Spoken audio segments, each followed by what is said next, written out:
All I, right, I and don't. we are live. Sorry, Eric.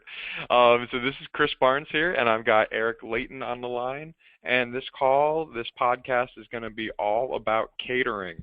So thank you for joining, Eric. How you doing? Yeah, I'm doing well today. I hope everyone's doing great. How you doing today, Chris? Very good, thank you.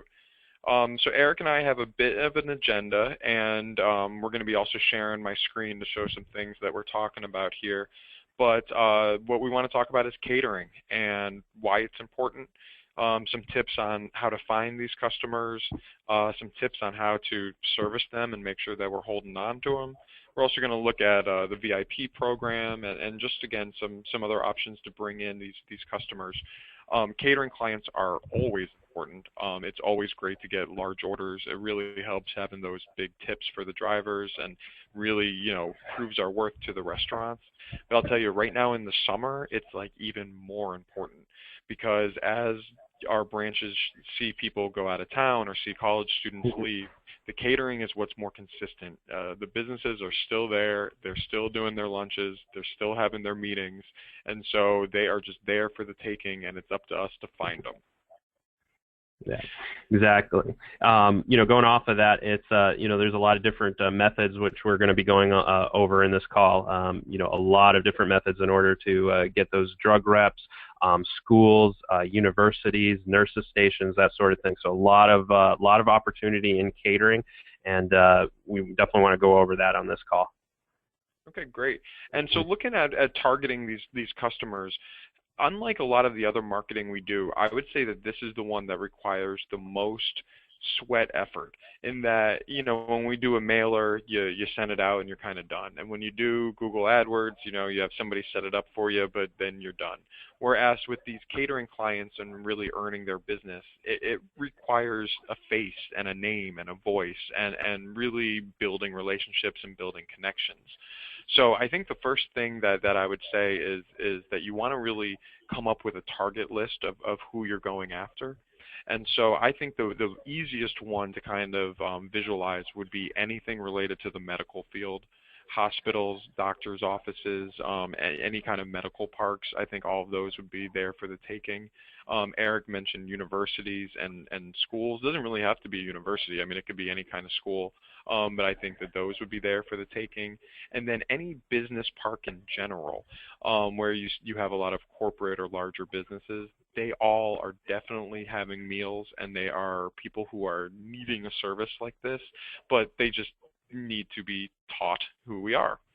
So Eric, in your experience, how did you find businesses? Like, did you make phone calls, or did you walk in, or what was your best success? Oh yeah, great question, Chris. Probably the best success I had when I was running my own branch was, and in Gainesville actually, was I dressed up really nice. I had like a nice sweater vest, nice tie.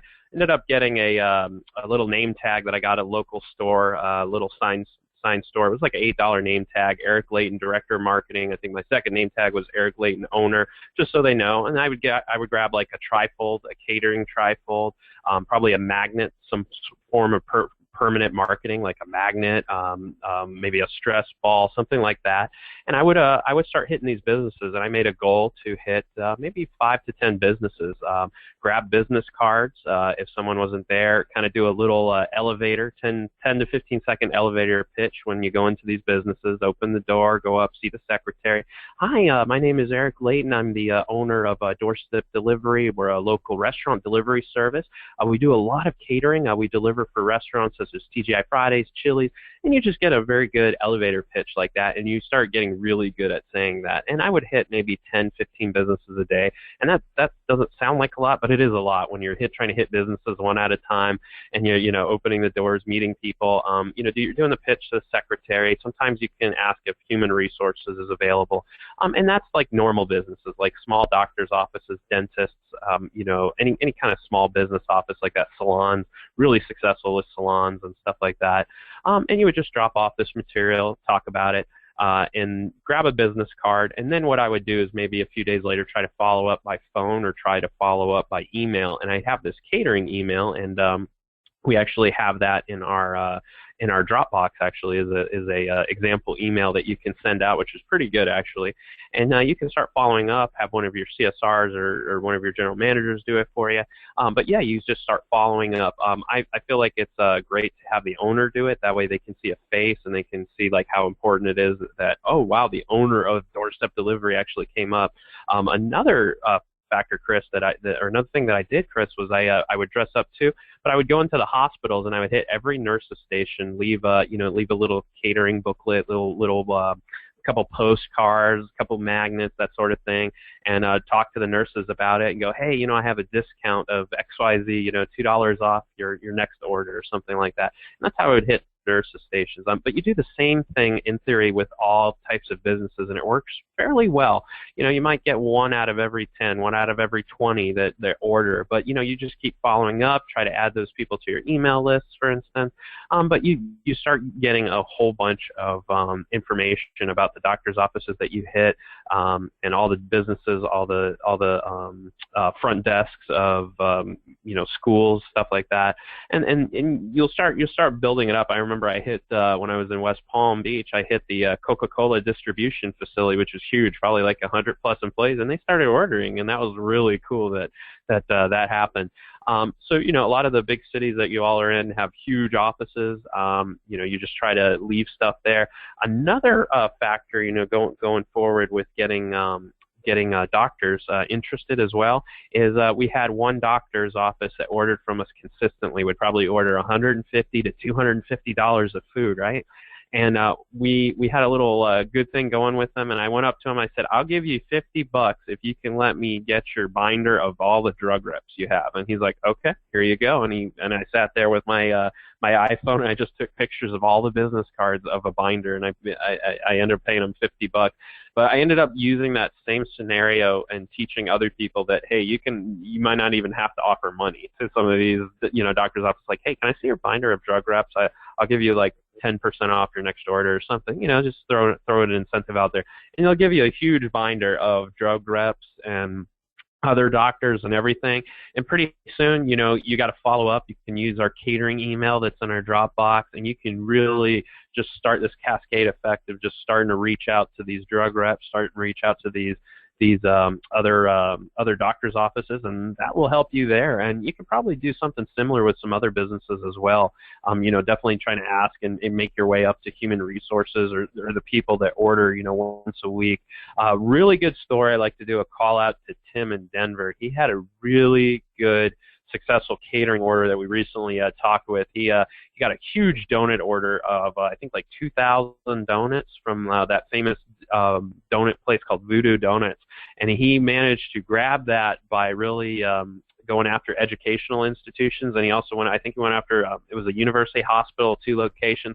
They do this annual huge catering events and monthly catering events, and he nabbed it and really followed up with them, very courteous, hands-on. He personally delivered it, and he now was confirmed that he's going to be getting more orders, possibly monthly orders from those the 2 universities there, something like that, the 2 hospitals, and he got that. And while he was in there delivering, another cool thing, Chris, is he went to every single floor when he was done, dropped it off at nurses' stations, more catering, more trifles, more postcards, magnets. He just hit those two hospitals, those university hospitals, really hard while he delivered those 2,000 donuts.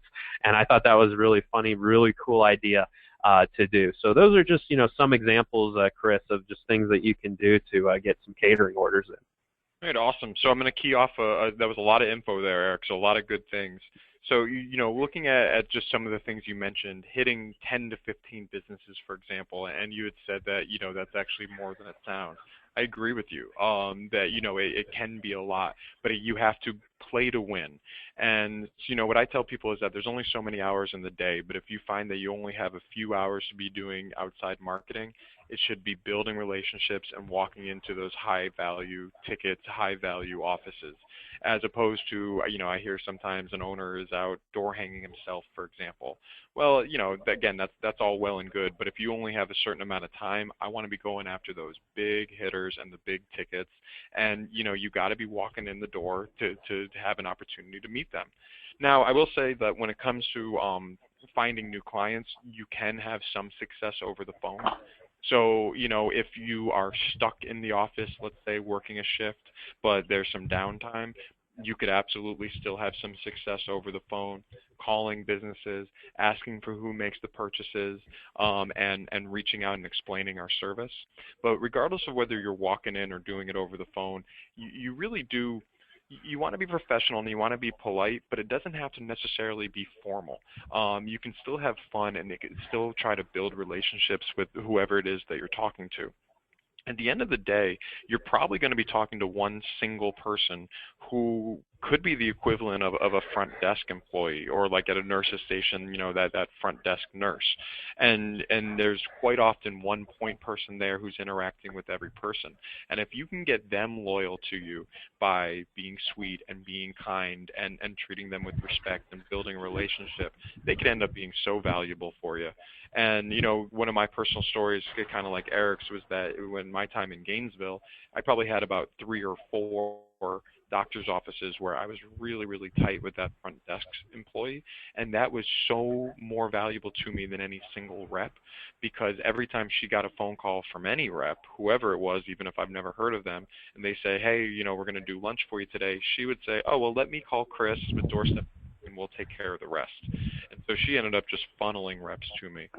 But just a few other things that to tie up what Eric said. I loved how you mentioned grabbing a card when you were in the doctor's office or in whatever business you go to, and you followed up with them. I think that is so important. Eric and I are talking about our biggest successes right now, but the truth is, a large number of them that you walk into, they're going to be busy. They're going to be on the phone. You may not even be able to get much of your speech out. Well, that's okay too. Even if you were there and you are able to drop something off and you're able to grab a business card and you have the opportunity to follow up, that's still a win to me. And so not everyone is going to place a $200 order on the spot, and not everyone is going to open up their binder of drug reps. But if you can really make it a goal to get something out of it, meaning being able to drop off something and grab a business card, that is at least a great step in the right direction. Eric mentioned dropping off some items, and there's two real takes on it. You could be dropping off a flyer or some sort of print material, or you could be dropping off something sort of fun and tangible. Looking at some examples of some items that Orlando's done recently, I've got on my screen here a flyer that they did for Quick Pick Catering. And I love the whole concept of this. This is where they took 4 popular restaurants and built their own packs, basically, where you could do this for 10 people or this for 15 or that for 20. And it's really easy, and it's something that you can drop off at the front desk, and they're much more likely to hold on to this than just like a postcard, for example. And there's some real value and some real good information in here. Likewise, some branches have been doing catering trifolds. And again, it's just a trifold, just like any other, but just really focused on catering, really pushing the restaurants that we work with, and options for things like house accounts and group orders. I think this one's a work in progress, but I'll show an example. I've got it on my screen here. Again, all about catering, and it's got our reward program mentioned, and it's talking about, again, just catering front and center, and mentioning the restaurants that are available. This is a great piece to drop off. So you want to be kind of strategic with the pieces that you drop off. You want to have ones that are definitely gearing them to be placing larger orders. But we also mentioned the kind of fun and tangible items like stress balls or koozies. I pulled up the Momentum store right now, and this is something everybody should have access to. You don't even necessarily have to order these items from the store, but what I love about going here is it does give you some great ideas. And so you can see, like right now I'm looking at stress balls, and they've got a bunch of them, including one of our cars with our logo on it. They've got bottles of water with our logo. They've got koozies. We did just some new koozies recently, including one that's got the paper bag effect. And again, if you jump on here and you say, hey, it's a little too expensive and you can find something cheaper, awesome. To hit us up, hit Tigers up, and we can give you the art for it. But at least this exposes you to what some other branches are doing. And again, I don't know if I would give a koozie to a front desk, office employee, but I certainly would give them a stress ball, and I certainly would expect them to hold on to that stress ball a lot longer than they would hold on to a postcard. So again, just being strategic with what you're dropping off, being very organized with who you've spoke to and which businesses you've gone to will really go a long way. And again, Eric mentioned going into 10 to 15 a day. That's awesome. If you go into one, that's better than zero. If you go into two, that's better than zero. So it's just, again, I say you have to play to win, but you have to put yourself in the position to be able to go into these businesses and I want you hitting 100. I want you to hit as many as possible, but you have to at least be out there and you have to at least be higher than zero. So that's kind of part of it as far as like going out and making the pitches and really building these relationships. And then from there, following up and really trying to close the deal, and the deal being getting that very first order. So I do want to talk about what we do with those orders once they come in. But Eric, did you have any other notes about finding clients? No, I think we covered it fairly well. I think the next important thing is how you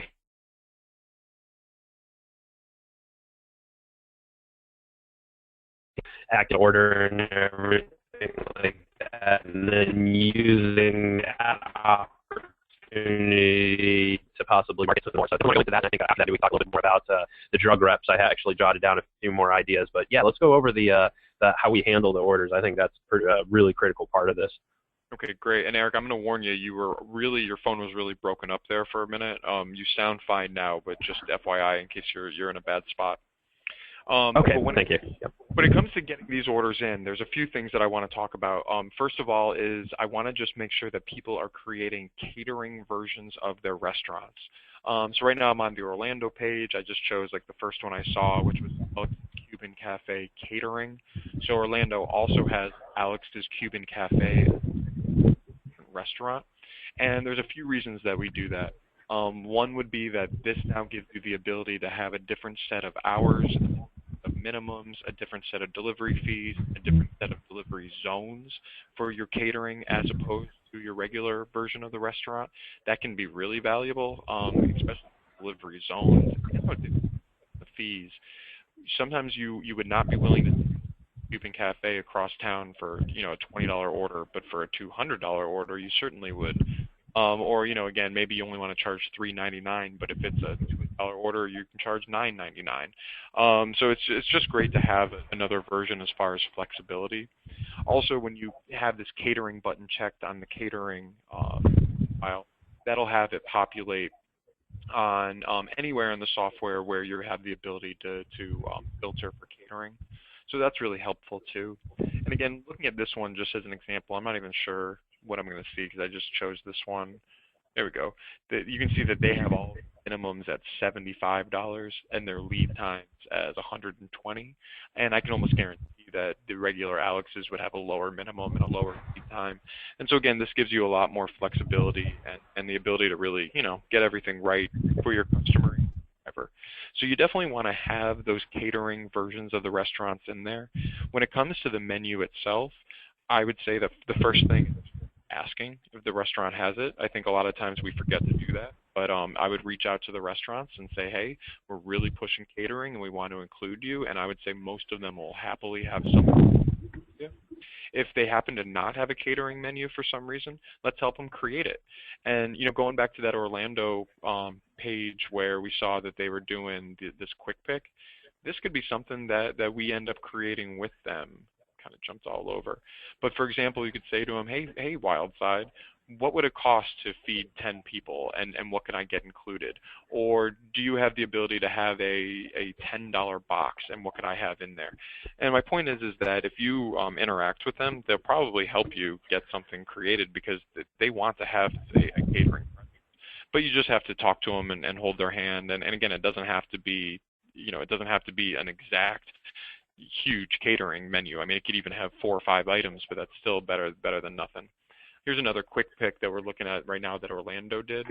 and you can see they've got this sub tray and they've got the chilies and the wing house.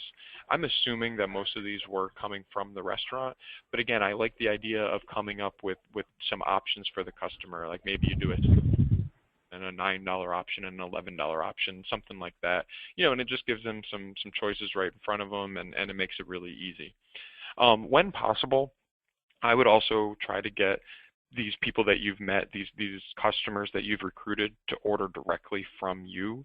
And that's kind of opposite than what we normally say. I mean, normally we want people to order online, but when it comes to these catering orders, it is great for you to have the ability to sort of steer them to the restaurants that you think can provide the best service, steer them to the restaurants that you think will be able to get there in a timely manner, but then also just make sure that there's no confusion at all, that the customer understands the fees, that you have the ability to talk to them directly about cups and ice and those items that they may forget. And it just, again, that personal touch where you've built the relationship with them and you've really opened the door so that when you follow up with them or you reach out to place future orders, you're not a stranger, but you're somebody that they want to deal with.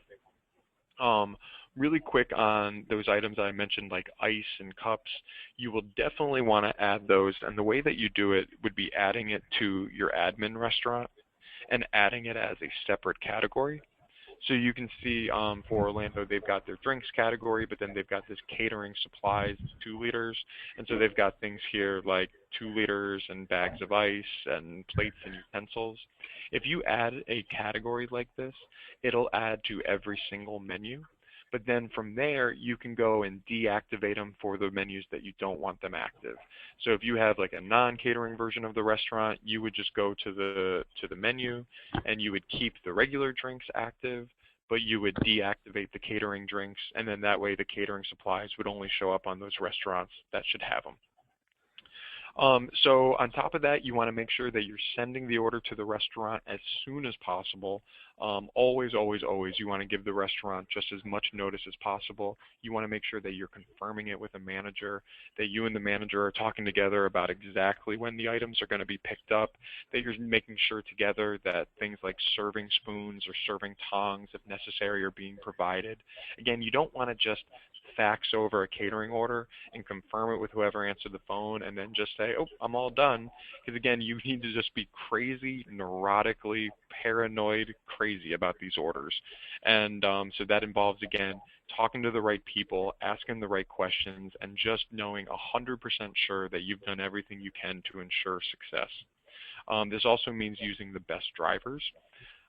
With the best drivers, it's really a win-win situation in that these orders are most likely going to have large tips.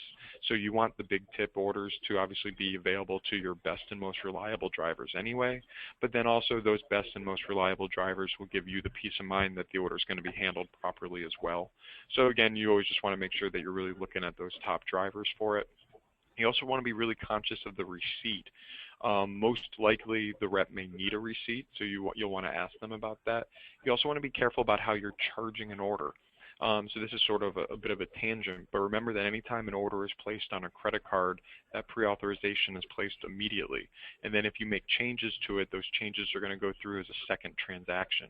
Because of that, I definitely recommend placing your catering orders as cash and then switching them over to credit card whenever you fully know that everything is finalized. Because again, a lot of these reps can only have one single charge on their account, and so you don't want to go too early and end up having to recharge them and have some confusion with that. Then the last point is following up, and I've got 2 separate follow-ups. If you've got a big customer who's placing an order and it was their first time, you absolutely want to follow up that same day. Eric mentioned that $2,000 donut order in Denver. That was such a great order, and Tim followed up pretty shortly after just to make sure everything went well.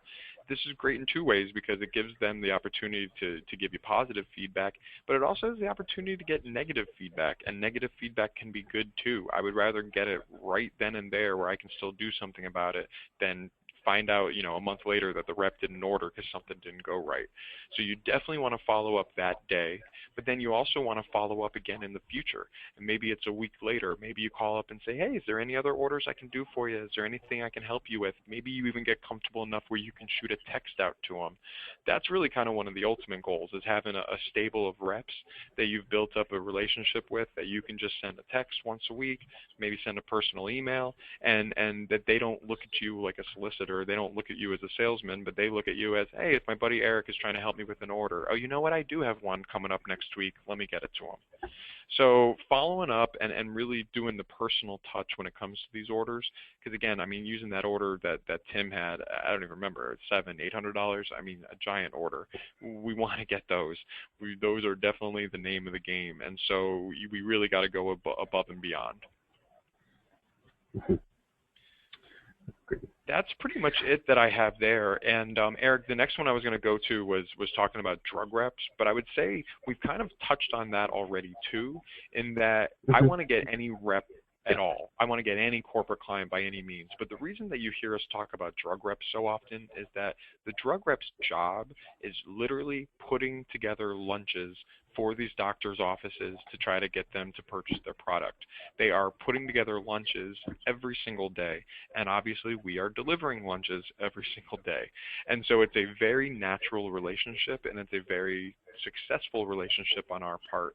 So when it comes to finding those reps, though, I get this question a lot where people say, Chris, what am I supposed to do? Drive to the doctor's office, drive to the hospital, and just sit in my car and wait for a rep to walk by? No, obviously that's not going to work. It's really, again, going back to what we said originally, focusing on those nurses stationed, focusing on that front desk lady or gentleman, focusing on that person who's the glue, who's really making the decisions, befriending them, and they will be the ones who will funnel all the reps to you. They are the ones who are going to get you access to all the multiple reps. And like Eric said, they're the ones who may even turn over their binder and give you all their contacts. And that's not going to happen too often, but I've definitely been in a situation before where one gave one to me. I didn't have to pay them either. And so again, you might have to walk into 100 to find that one who's willing to do that. But boy, it's worth it if you can get to that point. Yeah, exactly, Chris, and that's very, very true. You know, you might go through 10, 20, 30 people, and it may get frustrating, but you need to be very, very persistent and really try to find that one drug rep, because once you make friends, you start ordering with that one drug rep. I know it happened to me in West Palm and in Gainesville. They'll start opening up, sharing their friends' cell phone numbers, personal recommendations. You can possibly use that on your marketing in the future. I know some branches have done that. And, the door starts opening. But, finding that first drug rep can be very hard. And going along with what Chris just said, sitting in the parking lot waiting in your car, no. I'd say go into that hospital when you're hitting the nurses stations. Usually drug reps are really easy to spot. They have those rolling luggage leather backpacks, or suitcases. They're dressed really nice, tall, usually handsome men or women that the drug companies particularly hire, and you can really spot them because they're dressed very nicely. They're not dressed like a doctor. They're not dressed like a nurse. They're very well dressed, and you just approach them. I remember I hit him in West Palm Beach main hospital, downtown West Palm, and in Shands Hospital in Gainesville. I would just hand my business card out and like a magnet and catering like candy. I would just pretend it's like candy. Just give it out, give it out, give it out. And eventually I found out later we had 2 or 3 drug reps because I did that like really liberally in Shands Hospital in Gainesville. And we ended up getting a couple orders out of that because the drug reps were like, whoa, this is cool. Never heard of us before. Been in town for years, but still never heard of doorstep delivery. So that gave us a good avenue, opened that up, and that's a good thing. And so, go along with, what Chris mentioned, just thinking about this too is catering is really just critical to find those drug reps, really critical to hit those businesses, because I know one thing that I want to emphasize money-wise with everyone is just think about it. Your average order may be $20, $30, let's say, or let's say $20, right?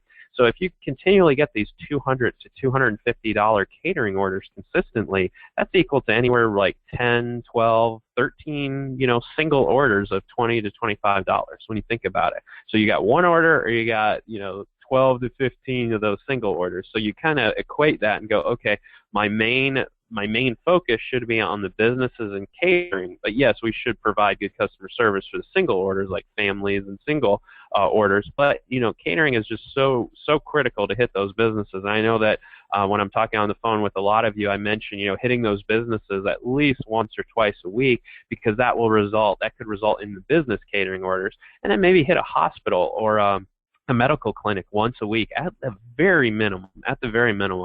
To drop off materials, really get those HR contacts, really start finding, and then when you get that first drug rep and you become friends with them, that will help out immensely. And another thing to add on that happened to me in both Gainesville and in West Palm when I was running things with the catering is sometimes these drug reps would reach out to you and go, you put in the order yourself. I need Jersey Mike's, or I need XYZ and restaurant, but I need 10 turkey sandwiches. I need 10 ham sandwiches. I need 50 bags of chips.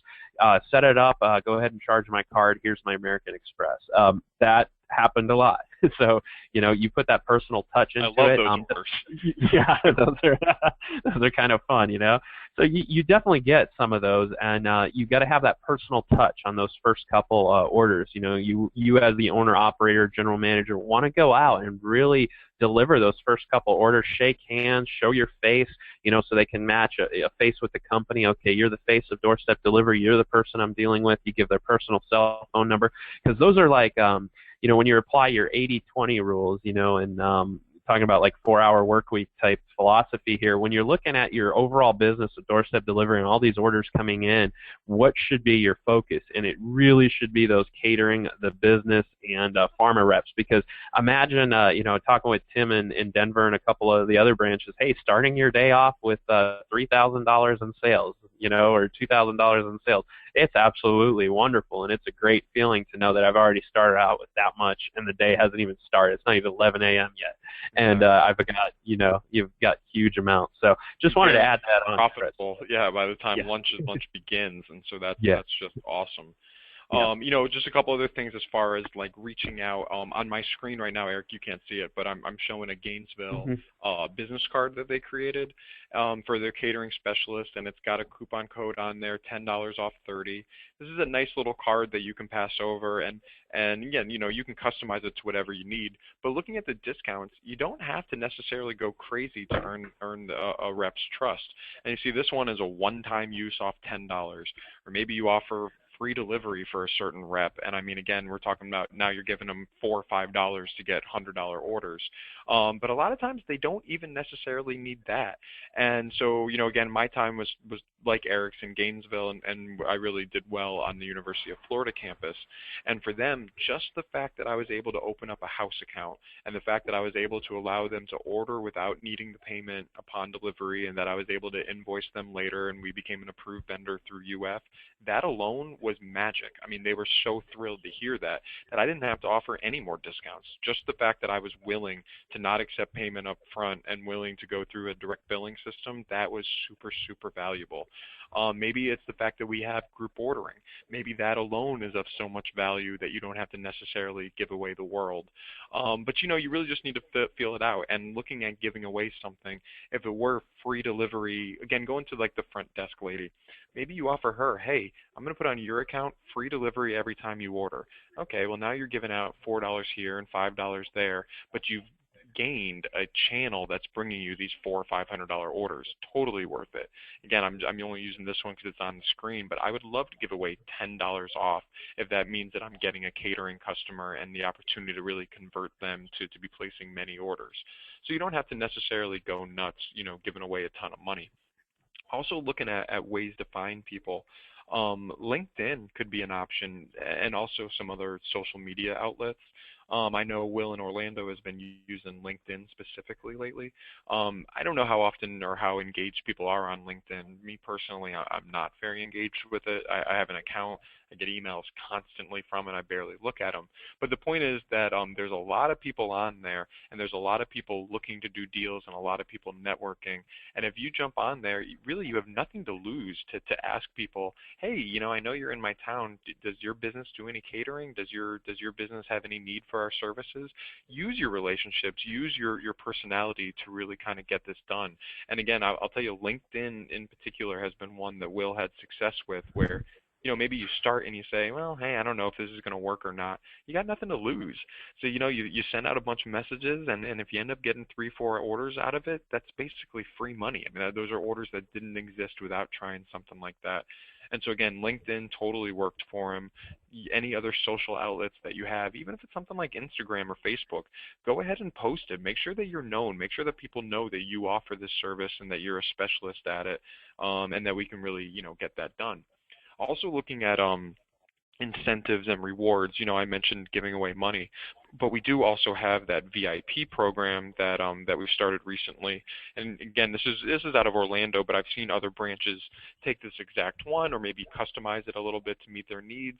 All good, no worries there, but we just wanted to make sure that everybody had this in front of them.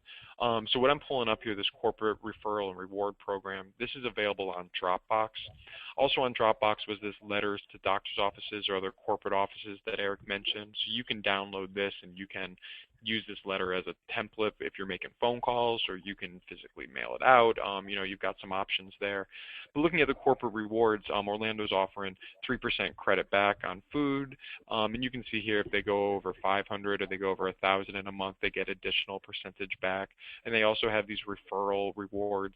So they're manually tracking this, but it's great because even though it's even some manual work, it's manual work where you're interacting with these customers and building a relationship, and you're reaching out to them and you're asking them for referrals, but you're giving them a real incentive for it, and you're making them an active participant. So I would download this off the Dropbox, and again, my advice would be to use it exactly because we're really having success with it. But if for whatever reason you want to be a little more aggressive or a little less aggressive, hey, you got a good template here to work off of. So again, this is off the Dropbox, and a lot of the materials that have been in this video, because we're going to be wrapping it up, a lot of these are on specific Basecamp files. But if you have any questions on any of them, if you want to get anything at your fingertips, reach out to me, reach out to Eric, reach out to Tigris, reach out to anybody you can, and we'll make sure you got everything. Eric, that's pretty much everything on my list, and this podcast is already arguably too big to even go onto YouTube. So we'll see if I'll be able to fit it in. Did you have anything else that you wanted to add? Nope, I think we covered it all. Again, appreciate it, Chris, and thank you everyone for listening. I hope you learned a little bit about catering, and hopefully this was helpful for everyone. All right, great. Well, Eric, I appreciate the time. It's always fun chatting, and especially about something as important as this. So thank you very much. You're welcome. Yep, no problem.